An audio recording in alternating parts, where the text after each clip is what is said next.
اول حاجه هنشوفها مع بعض هنا في تدخل بقوه من لعيب نادي الزمالك. شوف مع بعض هنا هتلاقي فيه التحام بالقدم ولاعب الزمالك دايس برجليه على وش رجل لعيب النادي الاهلي. الطبيعي ان الكره دي بتتحسب فاول، لكن هنا الحكم ما حسبش اي حاجه في اللعبه ديت. نروح للحاله اللي بعديها وهنا فاول على لعيب النادي الاهلي. هنشوف مع بعض هتلاقي بنفس اللعبه ودايس برجليه على وش رجل لعيب النادي الاهلي، يعني هي اللعبه دي اللي الحكم ما حسبهاش فاول، بعديها على طول حسب فاول على لعيب النادي الاهلي. نروح للحاله اللي بعديها وهنا برضو هتلاقي فيه التحام من لعيب نادي الزمالك بالقدم، وبعد كده هتلاقي فيه استخدام باليد زي ما احنا مش شايفين مع بعض. ادي استخدام اليد وادي الالتحام بالقدم.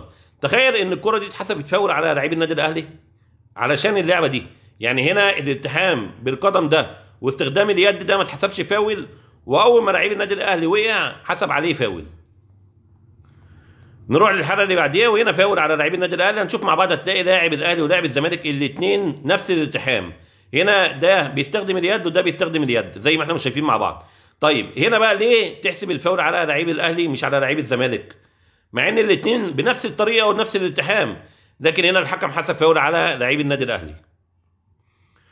نروح للحاله اللي بعديها وهنا هتلاقي لعيب نادي الزمالك برضه بيستخدم اليد زي ما احنا مش شايفين مع بعض. بص بقى لعيب النادي الاهلي يكمل في اللعبه وخد الكوره زي ما احنا مش شايفين مع بعض. ادي لعيب الاهلي وصل للكوره برضه حسب فاول على لعيب النادي الاهلي.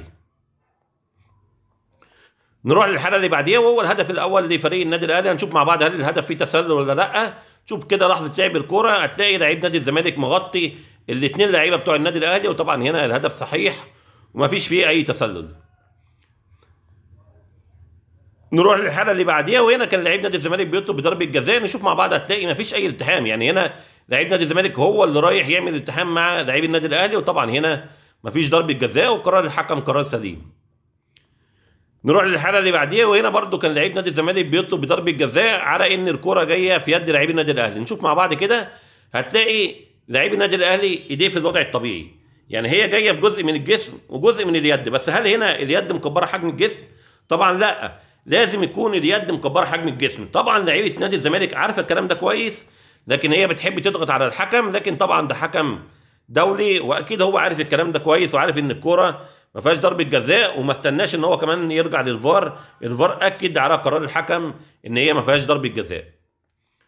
نروح للحاله اللي بعديها وهو الهدف الثالث للنادي الاهلي. نشوف مع بعض برضه هل الهدف ده فيه تسلل ولا لا. نشوف لحظه لعب الكوره هتلاقي الكره هتروح للاعب اللي جوه الدايره ده. طبعا هنا لعيب نادي الزمالك مغطي لعيب النادي الاهلي، وهنا الهدف سليم ومفيش فيه اي تسلل.